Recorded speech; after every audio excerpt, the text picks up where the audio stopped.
Is Derek Shelton the guy to lead this Pirates team back to the promised land? Gary discusses on today's Locked On Pirates. You are Locked On Pirates, your daily Pittsburgh Pirates podcast. Part of the Locked On Podcast Network, your team every day.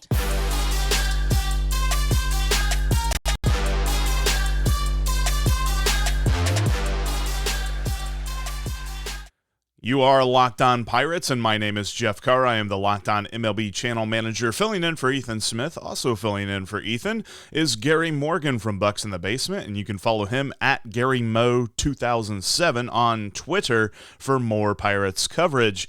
As we've looked all week at what the Pirates have done this year to take that step forward and why the rebuild is over, and why next year we should start to see the Bucs take a step.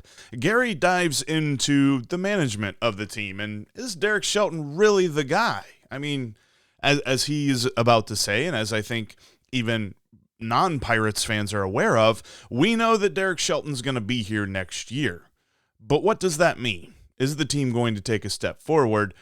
And what is the one most annoying thing that he does? Gary talks about all of that. He also looks at the one thing to watch out for next year to know that everything is working.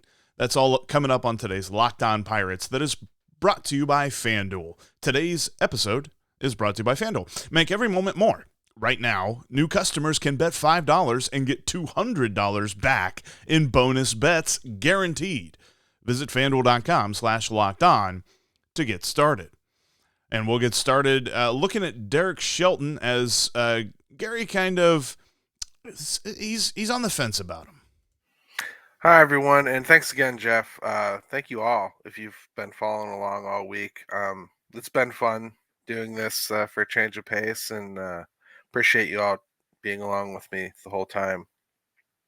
I think today I said I wanted to leave it open for kind of whatever I felt like talking about. So I'm going to go after something that I rarely ever really talk to, and that's Derek Shelton. Derek Shelton is a hot button.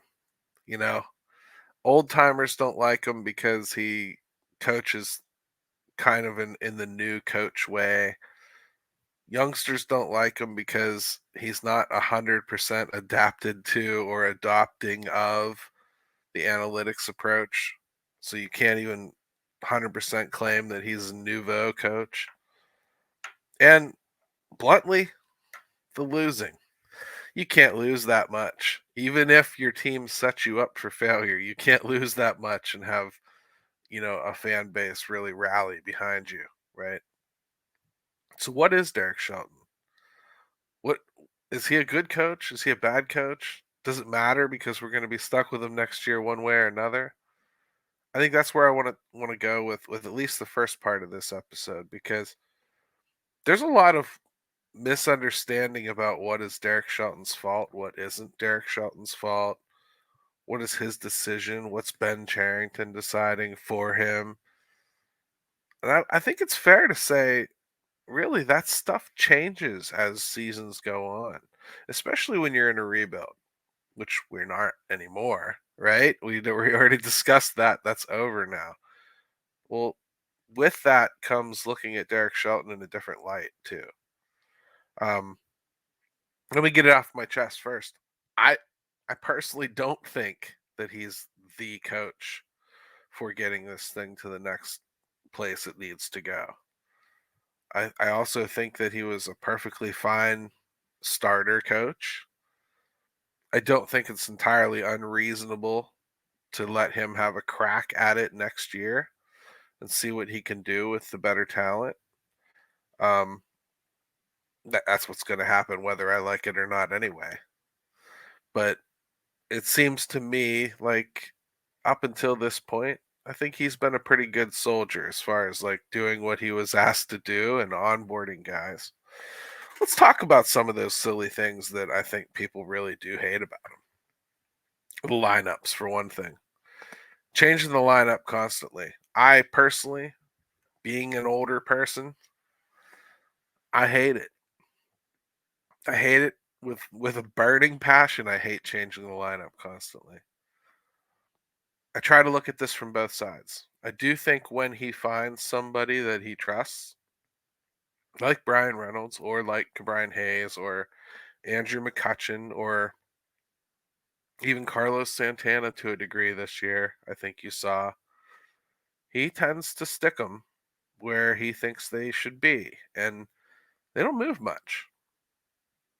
Brian Hayes will lead off against left-handed pitchers for sure, and lately he's kind of just been leaving them up there to lead off against righties as well. But G1 Bay has started to get a few looks there, and there's only one other place he moves Hayes to. So I do think there's something to be said for the fact that when he trusts a player, he will leave them go. I look at that as hopeful that as he develops more players that he has that kind of faith and trust in, we'll see the lineup become a little more consistent. But I don't think we're ever going to see from this management team in general, I don't think we're ever going to see lineups that are just run out there day after day. There's a couple reasons for that. One, they just don't have that kind of lineup. They just don't. There's certain matchups you just want to avoid, and there's certain parts of this roster that, I'm sorry, you just don't want to trot out there every single day. So the lineup is going to change. The other thing is Major League Baseball is just trending in that direction. You can't give me an example that isn't the Atlanta Braves right now that uses a consistent lineup. You just can't. It doesn't happen anymore.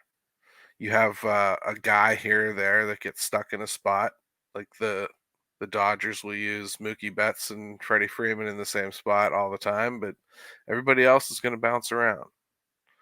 Atlanta is really the only one that I can think of that truly is using that same 1 through 9 just about every day in that same exact order. And hey, like you as a fan, I can look at Atlanta's record and go, hey, see, that's why. But also look at their roster. What would you move? I don't care who you are. What coach would move most of those guys? Are you going to do something with Acuna other than lead him off? He's got 60 steals and 30 home runs. I mean, I think in some ways we blind ourselves as to the options that are actually on the table. Again, this isn't to defend Derek Shelton. This is just to say on this issue in particular, he probably takes a little more heat than he needs to take. I think we'll probably see him evolve on this as time rolls on.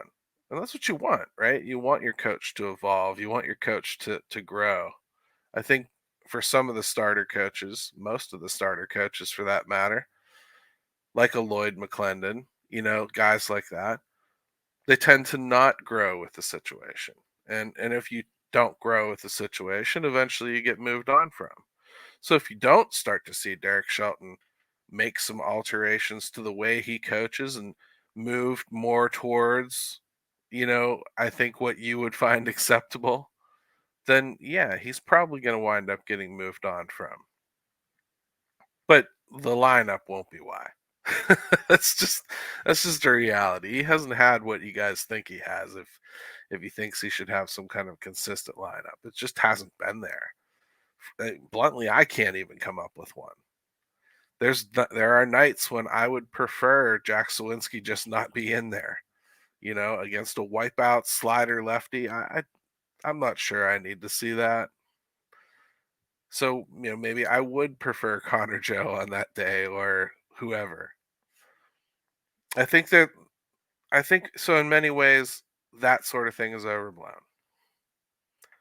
The next issue that we'll get into when we come back from a break is we'll start talking about the rest days, right? I mean, he always seems to take the guys out when they're really hot. That's what I hear all the time. So as soon as Brian Hayes started hitting, now we have to sit him. Well, sometimes I can get behind what you're saying, and sometimes, folks, it's just kind of crap, and it's always happened even back in the 80s a little bit. Gary explains more why the frustration with the weird off days that Derek Shelton tends to give players coming up next. Before we talk about that, I want to tell you about one of today's sponsors, and that is FanDuel. FanDuel is the number one sportsbook in America for a big reason. And as we head into the NFL season, you have a lot of great opportunities to join FanDuel. If you haven't joined them today, they are offering new customers this great promo. If you bet $5, you get $200 back in bonus bets guaranteed. You don't have to win, you don't have to lose, you don't even have to tie. It's just literally bet $5, get $200 in bonus bets. And they also have an offer for all customers, new or, continuing customers. If you bet $5, you get $100 off NFL Sunday Ticket on YouTube and YouTube TV. I mean, that's pretty easy. $5 on anything. You want to bet $5 on the Pirates money line tonight? Guess what? You get $100 off your NFL Sunday Ticket on YouTube TV, just like that. Check out FanDuel today. Go to FanDuel.com/locked on. They've got all kinds of great bets, whether you're talking about the money lines, prop bets, over-unders, everything that you can think of. Plus, you can combine different bets within the same game for a same-game parlay and a bigger payout. If you really think the Pirates are going to have a great night tonight, then hit them up on FanDuel. They've got a lot of great prop bets there for you. Check out FanDuel.com/locked on and get in on these awesome promos right ahead of football season. FanDuel is an official partner of the NFL. Thanks as always for making Locked On Pirates your first listen every single day. If you are not, make sure that you're subscribed on your favorite podcast app and right here on YouTube, as Ethan will return next week, and he'll continue looking at this Pirates team, how they can finish out the season strong. They're going to pass their win total from last year and hopefully hit the over. I actually have an over ticket. Yes, my day job is as the Locked On Reds host, but I thought the Pirates are going to be better this season, and I took over 67.5 over there on FanDuel, and I think that's going to pay out. So Ethan will have you covered every day as we head to that point. But as Gary is about to detail, Derek Shelton has a very strange, annoying flaw in the way that he manages the lineup. All right, thanks, Jeff. Back at it here, picking up where we left off, talking about Derek Shelton. So the next thing I always hear you guys complain about, and me too, is resting guys that are hot. I do think there are times when he's gotten a little too jumpy with the lineup, and he has decided to sit people that I thought were on the verge of looking like they were ready to break out. Now, I wouldn't care if he had a lineup full of veterans and he was just playing his gut or playing a hunch, because I think that's within a coach's purview. That's within a coach's rights to feel like, hey, this guy's the guy I want to see today against this pitcher. He's the one watching them in batting practice. He's the one, getting a feel for his team. So if he wants to make that sort of a decision, sure. But I don't think that's what it's been. I think up until this point, what it's been largely is, hey, we've got these three guys that can play this position. I want to see this many at-bats from each of these three guys over the course of this amount of time. That's the way Ben Cherington tells him who to play. Okay. When you're in a rebuild, you're going to get told things like that from your general manager. You're going to get dictated to a little bit as far as how you work that out. I believe that is on Derek Shelton. So I think it's fair to criticize him a little bit for some of that stuff. And what I mean by that is, even though Ben Cherington's telling him, hey, I want to make sure I get to see 100 at bats from Josh Van Meter. Gross, right? But let's say that Ben Cherington says, I want to see 100 at bats from Josh Van Meter. Well, I don't think that Derek Shelton necessarily felt like he had to do that all consecutively. But then again, maybe for all we know, Derek Shelton's trying to get this experiment over with as quickly as possible. Get him back out the door. Hey, if I've got to get him 100 at bats, let me get the 100 at bats in. Get him off my roster. Get this over with. I'm just using that as an example, but like there's definitely some little kinks in our thought process when we start talking about who's doing what and who's responsible for what. A real common misconception is people that think Ben Charrington's like calling the dugout and suggesting that you substitute someone in or whatever.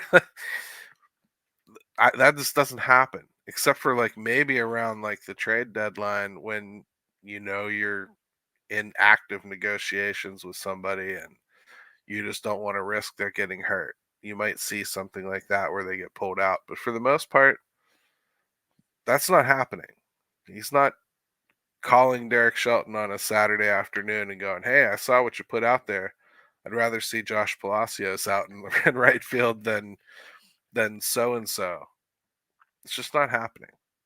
So that's on the coaching level, I would say. The mix of players, though, it's another thing Derek Shelton gets blamed for. He'll get blamed for not knowing how to run a bullpen or not knowing how to run a rotation. And I'm looking at the players that he's got, and I'm not seeing a rotation. So I'm not sure how he's getting blamed for running a rotation the wrong way. He doesn't have one. That's on Ben Charrington for not giving him one. I highly doubt that Derek Shelton is sitting there pointing a finger at the roster and like begging for more 2 or 3 inning guys so that he can just slap together the best he can. I think he'd prefer to have starters, don't you? I do. I mean, his career's on the line, right? He knows that. I don't think he's choosing that. But for that simple fact, for what you've watched at the end of the year, these couple years where they have literally had no pitching staff left, that's Ben Charrington's doing and his creation. And it's hardly fair to blame Derek Shelton for it. I think that right in and of itself, what he's given Derek Shelton to work with in the second half of some of these years is proof positive, whether he was extended early in the year or not, whether you believe he deserved it or not, he was always going to be back for 2024. It's pretty simple. They did not give him anything to like really judge him by until this year. Now, as far as like the hitting coach, and I heard Jason Mackey's report yesterday that he was 99% sure Andy Haynes is coming back. I'm going to choose to not be angry about that until it actually comes to pass, and then I'll have some words. But for right now, I'm going to take it for what it is, which is everybody rallying around and circling the wagons on somebody that they know is under fire. And I would hope that the light of the season ending would probably change some minds and open some minds to moving on and changing some things. But if not, what am I going to do, man? I'm going to watch the team next year, right? They're my team. I just, I'm not going to like it. And I wouldn't have brought him back this year. So this is a long-standing grudge for me. So I'm ready for him to move on. But if not, it is what it is. And in that case, yeah, that would be a criticism of Derek Shelton. Because I do believe at his level, he's got the power to step into that room and tell them he doesn't think this is working anymore. Thing is, I think he does think it's working. So the criticisms are certainly valid of Derek Shelton, but I think he gets blamed for a lot that isn't necessarily his problem, if you know what I mean. And I think that it's that way with all rebuilding coaches, really. It takes a long time to like actually get to the point where you can really point a finger at them and pin them down. They're pretty slippery if you think about it. Is it like is 2020 Derek Shelton's fault? He walked in to a team that I guess had talked themselves into thinking they had enough to win in 2019, and they sure didn't. And then a lot of veterans that wanted to stick around, and they actually strong-armed him into keeping their hitting coach because they loved him so much. And then they went out and put up one of the worst offensive seasons, if that's what you want to call it, in 2020 that we've seen in recent times. It was awful. That said, it was only 60 games, and that was enough to get rid of him. But now we're potentially going to be entering season 3 with Andy Haynes, who's put up equally to maybe worse numbers with better players. Yeah, folks, something stinks in the state of Denmark here. I think we need to see what happens with it before we start getting mad about it. That's all. And I didn't need the prompting to help me rail against Andy Haynes. So this doesn't really change much for me. I'll wait and see how final it is before I really start going after them about it. But all in all, I think the coaching, it's fair to start looking at some things like Oscar Marin is starting to lay down a little bit of a track record. I think he's also laying down a little bit of a track record of some guys that he doesn't get through to. And I think that's acceptable and fair and reasonable to expect he's not going to get through to everybody.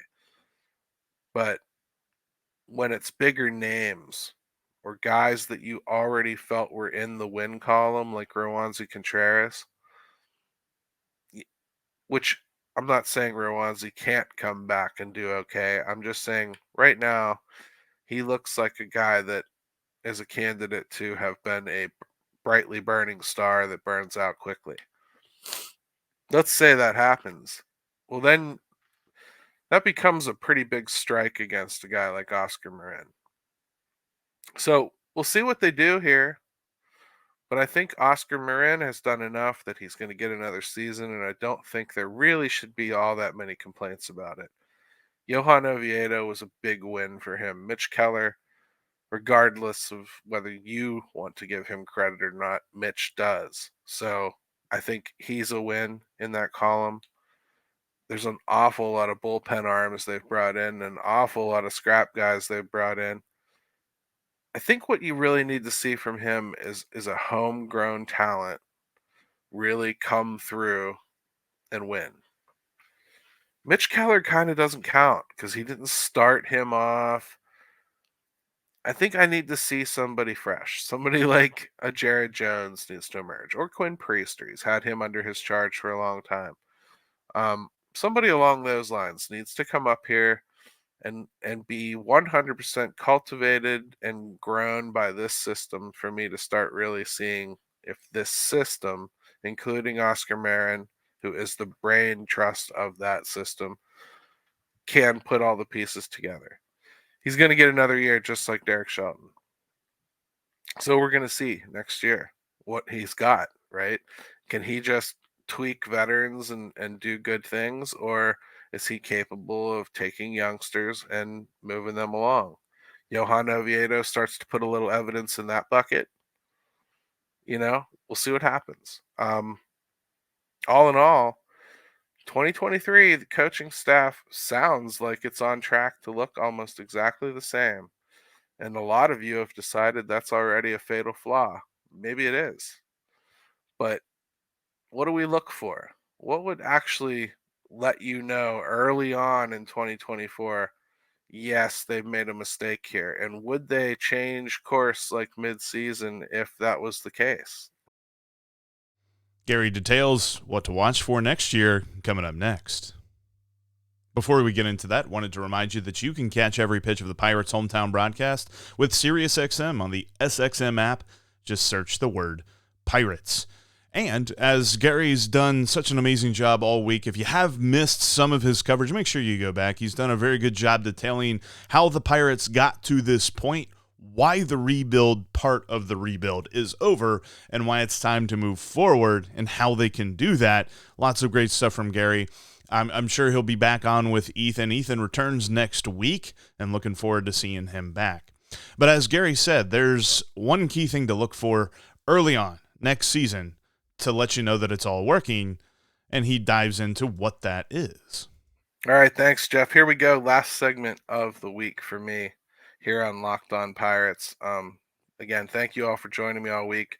Hit that subscribe button, and look forward to my buddy Ethan coming back here on Monday. Now, What do I look for next year? What tells me, hey, this is working, this isn't working? Will they move on from them? Probably not. I think they've shown us enough evidence now that they're not just going to move on from coaches mid-season. They won't even do it with a hitting coach, let alone the actual coach. So good chance whatever they enter the season with next year is what they're going to end the season with. I didn't get accused of creating clickbait the other day when I said the rebuild was over, but I could tell that it was seen as trying to be shocking or whatever. But it's not about trying to shock you. It's about me trying to change the vocabulary a little bit. The reason I'm doing it is because I don't want 2024 to be seen as part of this overall effort to learn and grow and cultivate some seeds and see what grows, as you always hear. This 2024 needs to be better. 2024 needs to be beyond the first rung on the ladder. It's time to start climbing up and building now. That should go for everything. There should be an air of seriousness. We talked about, well, how do you judge Derek Shelton up until now? Because he's had this and he's had nothing here, and it's all true. But in 2024, it should not be true. Derek Shelton shouldn't be auditioning guys left and right. Derek Shelton should have nice pieces all around the diamond and all over the mound and all through the bullpen that he should be able to use as an effective baseball coach. There should be absolutely no more of that playing around with, well, he was trying to find out if Vinny Capra had anything. Oh, he was trying to see if Josh Palacios could handle playing 7 or 8 days in a row, and what would that lead to? No. It's time for that to be over now. And if we don't change the language about this rebuild and realize that it needs to be over, it needs to be over as an excuse too, not just a functional entity, then they're going to get away with it. I, for one, want to be prepared to call them on it if they screw the pooch here. Okay? I want to be prepared to go, no, I'm sorry, Derek, you had pieces this time. You still failed. Time to move on.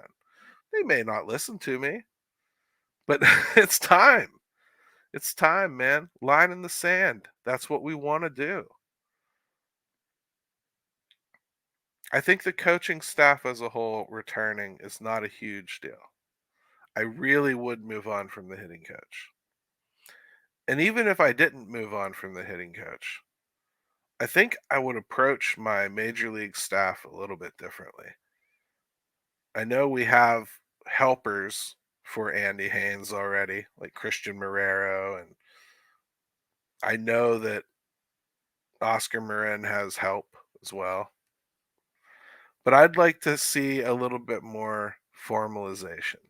I think I'd like to see a few extra hitting instruction minds there. I'd like to see a few extra pitching instruction minds there. Not that they would take part in formulating the overall plans. That can still be Oscar Marin's job. And if the Pirates, in their infinite wisdom, decide that Andy Haynes is still doing that, okay. But get some other eyes in there. Get some other guys that can look at swings and help them. Look at pitching mechanics and help guys. That's all. Give people a different person to go talk to, a different voice to listen to, somebody that might be able to help them so they don't struggle for 2-3 months before an adjustment that winds up being relatively simple is made. It's just happened too many times now. The little tweaks like that like Brian Hayes has gone through at the plate. We're talking about like moving his bat head like a half an inch so it's less hanging over his head and he's quicker through the zone. We're talking about like getting rid of a little bit of a toe tap and going back to a leg kick. We're talking little tiny changes. Brian Reynolds, stand up just a little bit straighter. and don't crouch quite so much. Rob yourself of power. Little tiny changes to players that can legitimately hit. I just think they need different people to take a different look at things. They need to expand this group a little bit. And that is not going to break the bank, even for the Pirates. You have to spend a little bit more to have a few extra eyes on people. Hey, I think that's a small price to pay. And when you have this many children, they need a little more attention. When you go full youth movement, all of a sudden you've got like a nest full of baby birds with their mouths open, like begging for information and help and guidance. And that is not the same as coaching a fully mature Major League Baseball team. Like the Dodgers coaching staff doesn't need to walk around and maintain everybody in that room. So they can spend extra time with somebody like James Outman, to help him struggle through this season and still be productive. They don't have to focus on 11 other guys just like him. I think that's something that happened here and something that is sure to happen next year. So to me, I'd expand the coaching staff a little bit and get some extra voices in there. But make no mistake, next year, there's no more rocks to hide under. The rebuild's over again. And it needs to be over for the coaching staff too. Next year, they get evaluated without any such filters or crutches, nowhere to hide. That's something to look forward to, honestly, because it's been hard watching poor decisions be made over and over again, knowing that Derek Shelton wasn't going to get blamed for it, constantly trying to tell all of you to calm down and give it a break, if only because I knew he was still going to be here. Well, after next year, I think you can officially start questioning that, and should. It's a different stage now. I'm excited for it. And again, thanks for joining me all week. This has been a lot of fun for me. Good stuff. And let's go Bucs. Thanks so much for joining Locked On Pirates this week, and thanks for making us your first listen. Before we get out of here, remember that you can catch every pitch of the Pirates' hometown broadcast with SiriusXM on the SXM app. Just search the word Pirates. But as for Gary and myself, that'll do it for us this week. Ethan will return next week. I'm sure he is chomping at the bit to talk about this Buccos team. So make sure you join and make sure you're subscribed, because we will be Locked On Pirates every single day.